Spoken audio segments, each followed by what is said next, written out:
So thank you for coming tonight.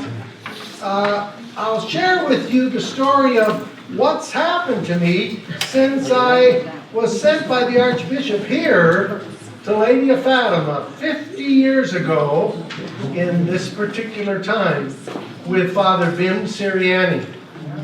And isn't that great? Yes. Pat Holly, where are you? Come up here. The first person that walked into my office when I arrived here at this parish as a brand new ordained priest was Pat Holly, and she said, "Father, would you be my spiritual director?" And I thought, well, they didn't tell me much about that. The Archbishop says now, if you're newly ordained, you cannot be spiritual director for people for 2 years until you get your feet on the ground. But I just jumped in and poor Pat. we kind of learned together. So then Pat one day came to see me and she said, I have cancer and they are giving you how many days to live? 13 days. 13 days to live. I said, go get your husband. Joe, come on here. Joe?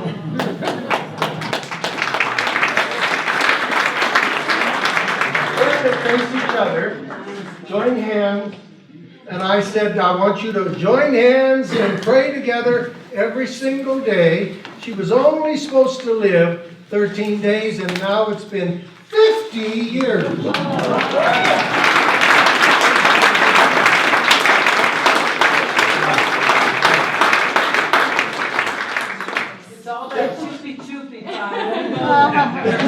There was a brand new archbishop that arrived from Lincoln, Nebraska. His name was Archbishop Casey. And he had just unpacked, and his first official function was to ordain 9 of us at the cathedral. So it was a beautiful Saturday morning in Denver. We were all kneeling in front of this new archbishop.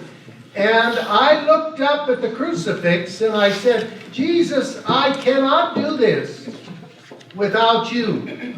I have got to have your help. And he has never, ever, ever let me down in the last 50 years. He has always been there. Now, the new archbishop invited us, all of us newly ordained, to have lunch with him. Now, 50 years ago, when you had lunch with the Archbishop, it's a little different than it is today. We arrived at the Archbishop's house. He put all 9 of us in the back room at a table. Then the Archbishop had lunch with his consultors at the main dining room. So we were in the Archbishop's house, but not exactly having lunch with him. So it's customary for the new priest to give his blessing to people. So I got in my car after lunch and I drove around to people that I wanted to see to give my new priestly blessing to. I had worked with the Dominican Sisters of the Sick Poor on Saturdays while I was at the seminary. And one of the people that the sisters took me to see every Saturday was a woman by the name of Clementine. Clementine was one of the most famous prostitutes in Denver. She was crossing Larimer Street. A car was speeding, hit her, and both of her legs were smashed and had to be, they had to take off her legs. She came back to the Catholic Church and walking into her apartment, it was all decorated with holy statues and holy pictures, and the sisters would come every Saturday and they would bathe her, and they said, Kenny, you clean the dishes and clean the floor. So my job was to do the dishes and the floor as the sisters were taking care of Clementine.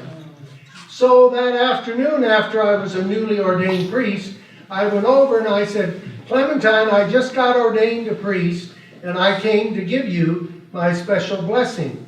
I said, but before I do, I want you to bless me. So I knelt down in front of her and I said, would you please pray that I always be a good and holy priest?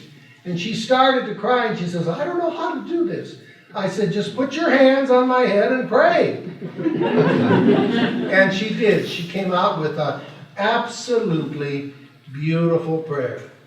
So that was my first day as a newly ordained priest. Now, I have seen in the last 50 years God at work. It's been the greatest grace for me as a priest in 50 years is to see how God has been at work. And let me give you an example. When I first was assigned to be with Father Bim Siriani here at Lady of Fatima, I decided to start a retreat program for teenagers. And Bob Zarlingo, come up here. Bob Zarlingo was one of the teenagers, and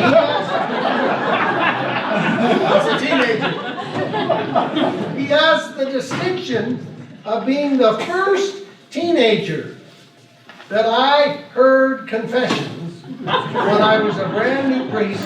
And the way it happened was I put him in my car and we went to McDonald's. So as we're at McDonald's waiting for the Lord to work, he made his first confession.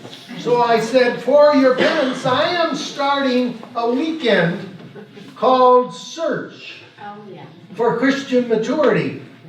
And Bob, I'd like you and I'd like you to get all of your friends from high school to come. Well, it's very hard to get guys to come. Bob was frustrated, but I helped him out. Guess what I did? I asked Miss Colorado if she would come. Miss Colorado said yes, then Bob had no problem in persuading his friends to come. Remember that? Yes. God at work.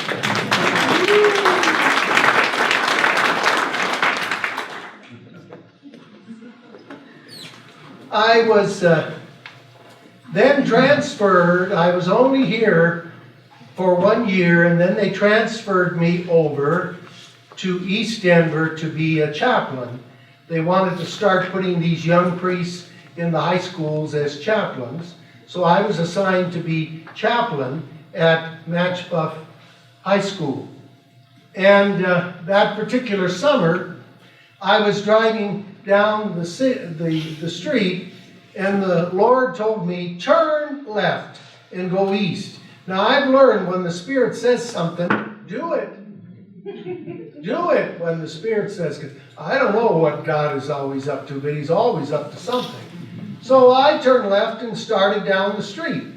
Well, in a couple of blocks, I spotted one of my students from Matchbuff High School out cutting the lawn. And I pulled over and I said, how you doing? Oh, Father, I got to talk to you right away. It's very, very important. I said, I'm going to anoint somebody and I'll be right back. So after anointing, I came back. He got in the car and he was crying and he said, today I was thinking very seriously about killing myself. And then you show up. And my girlfriend and I just broke up last night. Today he's married with 3 boys. So when God tells you to turn left, turn left. One of the hardest things for me in my first year at Matchbuff, there was a family, the Job family, Dr. Job. He had 5 kids, and they came home from the divorce court, and he shot and killed his wife, then he shot and killed himself. And his oldest son, Mark, came to see me and he was crying. And the saddest funeral I think I've ever been to was right there at Blessed Sacrament, where these 5 kids, little kids sitting in front, and their mom and dad were both there in caskets. But God is amazing, and He gave me strength to help those kids through that great, great tragedy that they went through. Now, another way that God helped me, I wanted to start a mountaineering school for teenagers. The Archbishop had said, can you begin a program called Catholic Youth Services? I'll release you full time and get teenagers to go up to the mountains and help them while they're in the mountains to discover God. So I thought, well, how do I begin, Lord? And I was driving down I-25 going south, and I see a sign, John's Manville Corporation. And I thought, well, they've just come to Denver. I'm sure they'll be glad to help me out. I walked in, and I said, I'd like to speak to, what's your president's name? They said, Dick Goodwin. I said, I'd like to speak to Dick Goodwin. Well, you don't get to speak to the president when you first walk in. But 2 weeks later, he called me and he said, Father, I'd like to see you. So I explained that we wanted to start a mountaineering school. And he said, well, I have a proposition for you. I'll help you if you help me. And I said, well, what do you want? He said, well, I'd like you to bring your Archbishop to my new world headquarters. I want to give the Archbishop a tour. And then in the boardroom, I'll invite people from around the city. And you can talk about your mountaineering school, and we'll help you. And we'll ask all the other business people at the table to help you also. So I went home and I went in to see the Archbishop. I said, could you come with me? I think we're going to get some money. So we drove to John's Manville. He got the special tour by Dick Goodwin. We had lunch and I gave my talk about starting the mountaineering school. And he presented me with a check and he said, would all of you please write a check to this priest so he can do this for the young people here in Denver. That day when we were driving back, guess how much I had? $165,000. Wow. Isn't that amazing how God works? God works incredible ways. And when we started the mountaineering school, we had teenagers coming from all over the United States. And we had a bus that Ed Tynan gave us to pick up the kids at the airport. And we'd pick them up and take them up to the base camp. And so what happened was we were climbing one day Mount Democrat, which is a 14,000-foot peak. And here was a 17-year-old girl from Philadelphia, never been to Colorado, but she was climbing, and she got up to 11,500 feet. And then she panicked, and she started to cry. And she said, Father, I can't go any farther. I said, you're right, but this is a mountaineering school. You're going to learn something. When you can't do something, with the help of God, you'll be amazed what you can do. Now I said, you take my hand, and with each step you pray Jesus, and watch how he will help you get to the top of that mountain. So picture the scene. She's got my hand. Jesus! Jesus!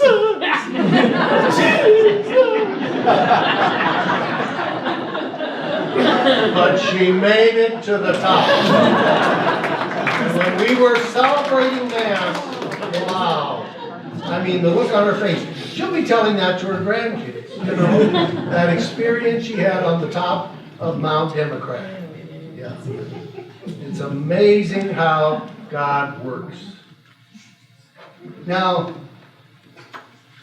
one of the things I found when I was director of youth was that there was a Young Life organization, and wherever there was a Young Life club, there seemed to be more Catholic teenagers at the Young Life Club than in the CYO. So I went and I found the director of Young Life for the whole United States. His office was in Colorado Springs. And so I walked in and I said, could you help me? I've just been appointed youth director for the Catholic Church. Could you help me? Whatever you guys are doing, you're doing it right, because more teenagers are coming to your club than coming to the CYO. So they took me in and they said, any materials we have, anything we've developed is completely yours, free of charge. And then they said, there are 5 of us, we're going to China to explore how to evangelize the Chinese youth. We'd like to invite you to come with us as our special guest. So picture the scene. We are in China, in Tiananmen Square, and two of the Young Life leaders are 6'4". And the Chinese youth are fascinated by Americans, but tall Americans they've never seen, and it just blew them away. They just kept looking at us. So what do you think I was doing? I was throwing frisbees to the Chinese teenagers, and as soon as they learned how to throw them back, I would give them a frisbee. So standing there watching me was a Chinese soldier. No smile, hands folded, looking at me, and I thought, oh dear God, I'm going to get arrested in China. But you know how God works. When he says something, turn left. So he said, throw it to the soldier, and I thought, oh dear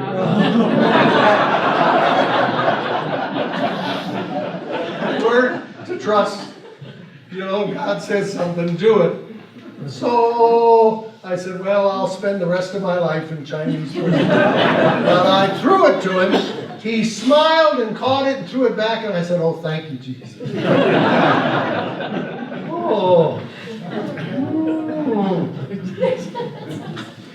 I love being a priest.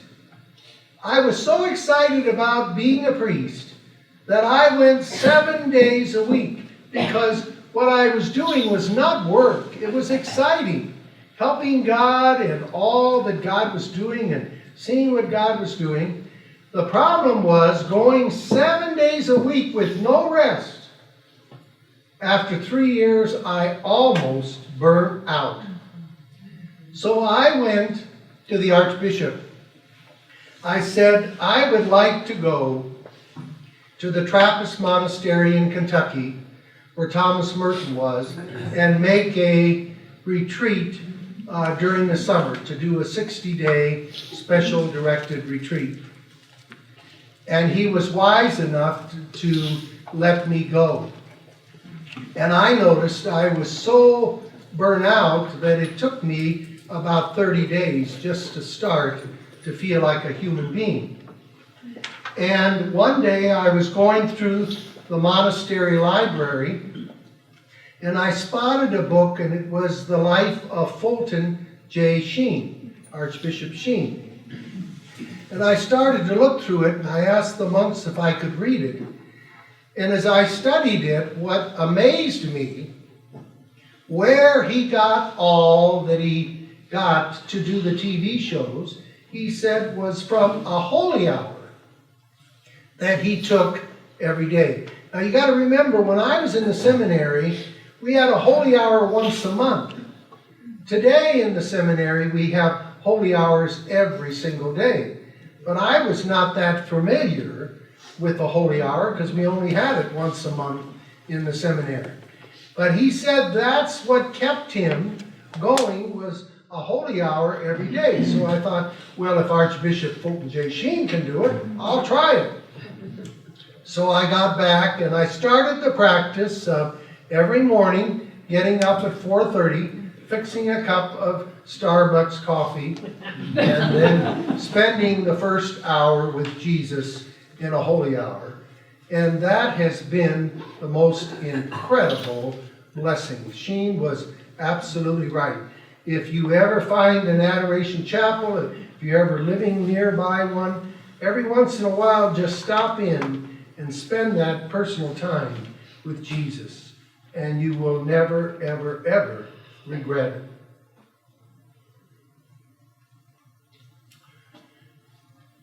After I finished youth ministry, the Archbishop said, I'm going to assign you to Spirit of Christ in Arvada. And when I got to Spirit of Christ, the thing I discovered was they did not tithe at all. And I said to the parish council and the finance committee, I called them together, I said, how come you don't tithe? They said, well, Father, these are the facts. We get $3,000 a week in the collections. It takes $4,000 a week to operate the parish. We just don't have any money to tithe. I said, well, let's try an experiment. If you trust me for a year, and we start to tithe, whatever you decide, you don't have to start with 10% if you want to start with 5%. Just tithe. Just give back to God something and watch how God will bless you. Well, that evening, it was getting toward midnight. They finally agreed, provided that they could see the budget every month. So you can see it every day as far as I'm concerned. So we started to tithe. That week, a man calls me, and he says, I'd like to see you. So he comes in, and he said, you know, I do roads in Colorado. My name is Ed Tezak, and I have a construction company called Tezak Construction Company. And so there's some things I want to go through with you. So as he's walking out, I said to him, I said, what do you think we ought to do with this parking lot? And he said, well, Father, get those old railroad ties out of there. He said, you ought to expand the parking lot over there. I said, what do you think that would cost us? He said, oh, about $60,000. He said, I'll give that to you. So the next meeting of the Finance Committee and the Parish Council, I opened up to Matthew and read, God will take care of you if you just trust in God. And so I said, well, we just had a $60,000 parking lot donated. So that's sold to the Parish Council. And when I left Spirit of Christ, 12 years later, we had $33,000 a week coming in. When I arrived, we had $3,000 a week coming in. God continually blesses us if we're generous and we give. Now, the bishop assigned, thank you. Appreciate that. The bishop assigned me to St. Francis Cabrini Parish. I was packing up and I was grieving because I was leaving Spirit of Christ. And the secretary says, there's a call from the parish council president at Cabrini. He wants to talk to you. So I picked up the telephone. He said, are you the new pastor the bishop is assigned to be our pastor at Cabrini? And I said, yes, I am. He said, well, we don't want you. He said, we wanted the interim pastor. We took a poll and everybody wanted the interim pastor. So we said to Archbishop Stafford, we want the interim pastor. And he didn't pay any attention to us, and he is assigned to you. Nothing against you, Father, but we don't want you. So here I was grieving. I was so sad because I was leaving the people that I fell in love with, and I didn't know what I was getting into when I would arrive at Cabrini, because they said, you know, we don't want you. What a greeting! What a greeting! The hardest thing for me in all my years as a priest was the Columbine tragedy at Cabrini. I was shopping that morning and the Archbishop called and he said, Kenny, get over to Columbine High School right away. It's in your parish. It's just down the street from your parish. Teenagers are killing each other. So I left immediately and went, spent the whole day there with parents and with teens. And then we came back and I said, we need to have a prayer service in the church. That night, over 1,000 people came for that prayer service. And the fellow that was sitting there was the principal, and he had his head down like this. And I began the prayer service by saying, how many students from Columbine are here? There were about 65 that raised their hands. And I said, your principal here needs your prayers. Go over now, stretch out your hands, let's pray over him. So then I had the musician, Steve Agrisano, play a song. And as he was playing the song, all the students were praying over their principal.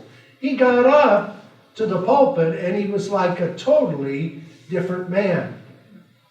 So after the prayer service was over, I sat out to go to all of the hospitals where the students from my parish were in critical condition.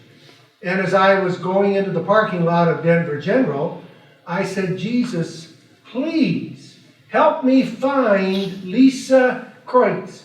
Lisa Kreutz was the last one they found alive as they were turning over the bodies. So they took her to Denver General. So I get into the lobby, there's a man standing there, and he doesn't have an insignia, he just has a coat and a tie, and he said, Father, can I help you? I said, I have to find Lisa Kreutz. And all he said was, follow me. Now, he knew the combinations. There were 3 sets of locked doors. He knew those combinations, took me right to her room. I turned around to thank him, and guess what? He was gone. He was gone. He was gone. Who was that? Very interesting.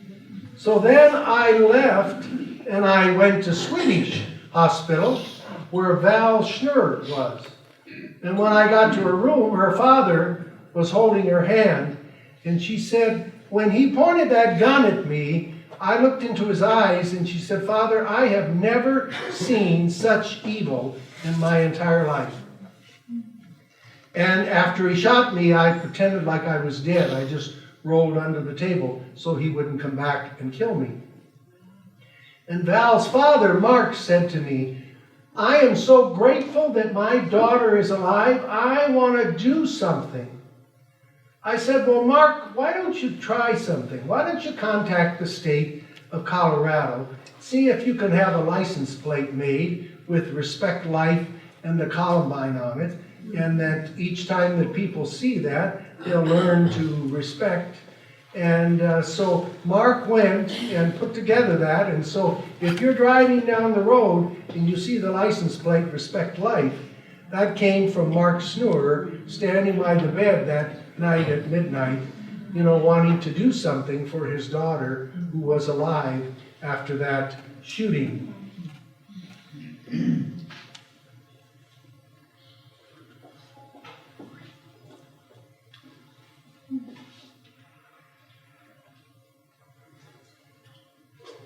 They moved me after I finished at Cabrini. They moved me to Church of the Risen Christ. And there God gave me an incredible treat.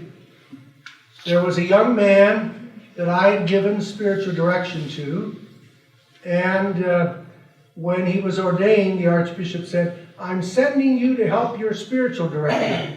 His name was Father Pavel. And Father Pavel was an absolute delight. We got along great, and the people just loved him.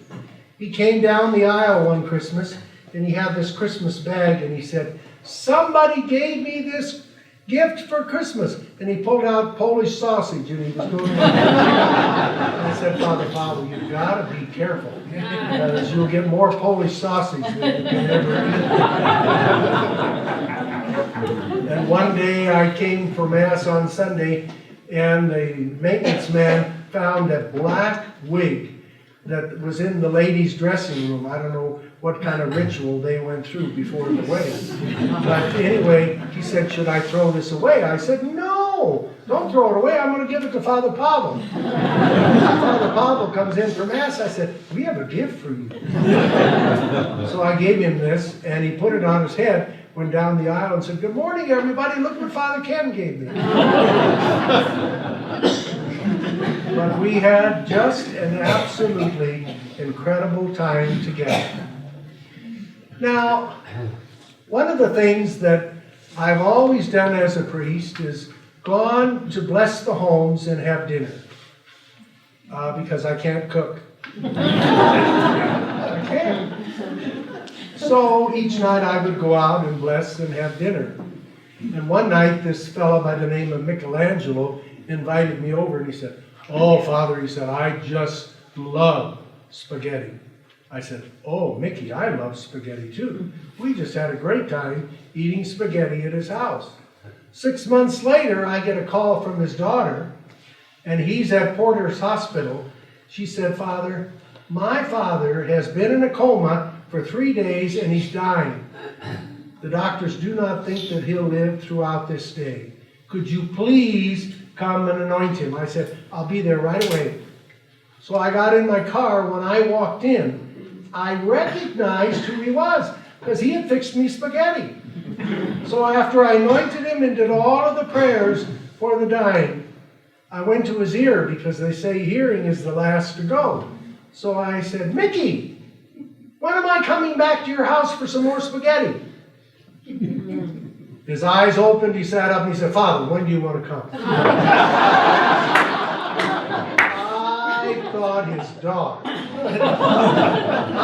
thought his daughter was going to die. She was going to faint right there. I went to the Archbishop and I said, "Archbishop, I need both of my hips replaced, and after I replace those, I'd like to retire." And he looked at me and kind of a twinkle in his eye, and he said, "Well, Kenny, I'll let you retire if you go to the seminary and you pass on to the seminarians everything you've learned about being a priest. They need a spiritual director out there, so if you're willing to do that, I'll let you retire." I said, "Well, I would love it. I'd love to pass on to them." So what I have been doing is every Tuesday and Thursday at 5 o'clock in the morning, I'm driving to the seminary and I meet one-on-one with seminarians and give them spiritual direction, passing on to them everything I've learned. And I absolutely love it. And I think as I look back on these 50 years, God made that promise to me when I knelt there and I said, "I need your help. I can't do it without you." He has been my partner and he's always been there and he has never, ever, ever let me down. If somebody asked me, "Would you do it again?" I'd say, yes. Without a doubt, I would do it again. So Jesus, thank you for your wonderful gift of partnering with me these last 50 years. And when I first came here to Lady of Fatima, brand new ordained, not even dry behind the ears, little did I ever dream of what would happen. But you were always there. Thank you, Jesus. And now I have a little gift for you, Carl. Could you get 2 or 3 people? The seminarians asked me, they said, "As we're doing our holy hour, can you help us? What are some of the suggestions you have for the holy hour?" I said, "When you're making your holy hour, I'm going to put together a little card and I'm going to put down various suggestions to help you in your holy hour. So I want to give this to you as a little gift. When you stop by and you make a visit to the church or you make a holy hour, just pick out 1 or 2 of these that really strike you and personally spend that time with Jesus." So let's give the Lord praise and thanks. Our Father, who art in heaven, hallowed be thy name. Thy kingdom come, thy will be done, on earth as it is in heaven. Give us this day our daily bread, and forgive us our trespasses, as we forgive those who trespass against us. And lead us not into temptation, but deliver us from evil. for thine is the kingdom, The power and the glory, now and forever. Amen. Any questions?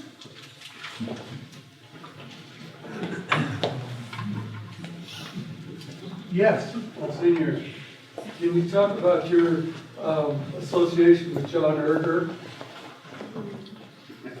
Yes, John Erger, you know, ran the church goods store in Denver, and John and I had this understanding.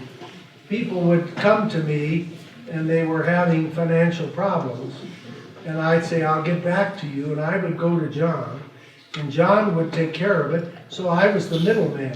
So John helped the people, and I was the one who gave it. I said, there's somebody that doesn't want to, they don't want to be recognized, they don't want you to send them a thank you note, they just want to give that to you and go to church and thank God for His blessings. And we were doing that for guess how many years? 40 years. 40 years, yes. Father, to piggyback on that, we have St. Vincent de Paul Society and struggling with the graying of the society. How would you suggest that we recruit more people within more Catholic churches to do that same service of helping people when they're in need? I would suggest that there's a group of young people that are on college campuses, and it used to be called the Newman Club. Do you remember that? Yeah. But it's a new, anybody know? Focus. Focus. It's called Focus. I would suggest that you talk to the Focus leaders. What an incredible outreach for Focus. Yeah. And that's where you'll find them. Yeah. Yes. Did they ever like you at Cabrini?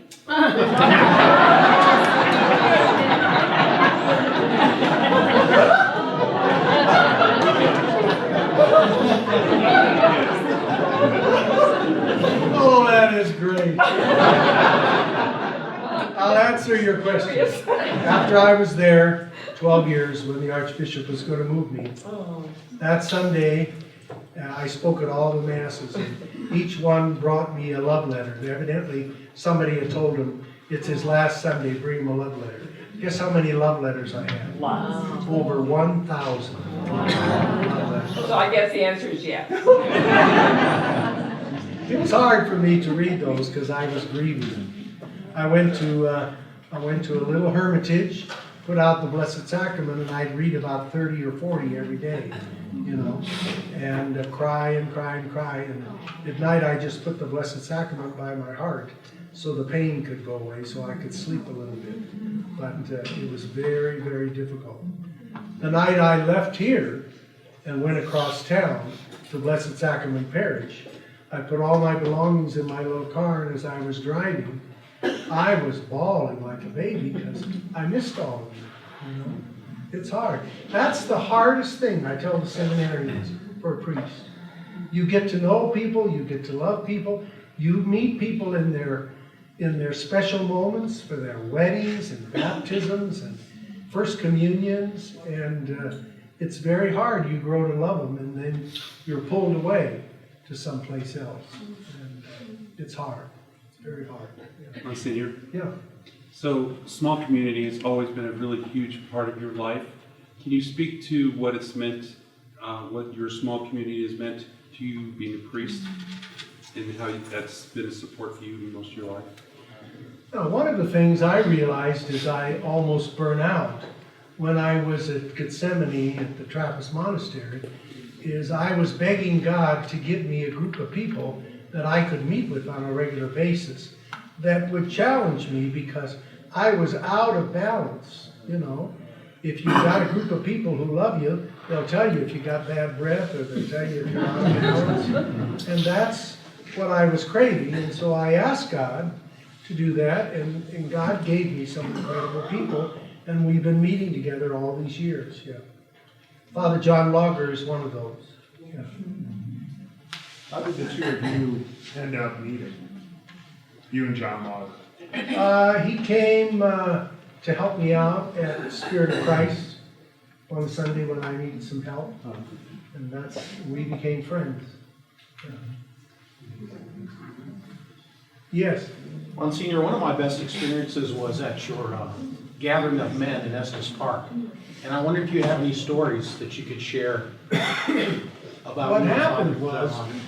was, you remember, what was the name of the fellow that was the football coach McCarthy. McCarthy had, what were Promise those? Keepers. Promise Keepers. And it was the time that Promise Keepers was going on. And one morning I got a call, and the woman was crying, and she said, could you come over right away? My husband just kissed me goodbye and went in the garage, and he killed himself. So I went over, and I remembered, I recognized them. They would come to Mass every Saturday night, and they had these little twin boys, and they were carrying them. And I said to her, I said, who can I call? Who are your friends that I can call for you? She said, we don't have any friends. And my heart just ached, and I thought, if he'd have had some friends, you know, he may still be alive today and be able to be the father of those boys. So that's when we decided to start, you know, the gathering of men because of what happened to that guy. And it's been going now for 26 years. Yeah. Any other questions? Okay. As we conclude now, you just raise your hand and tell me what you want me to pray for. And tomorrow morning at 4:30, I'll be praying for you. What would you like me to pray for?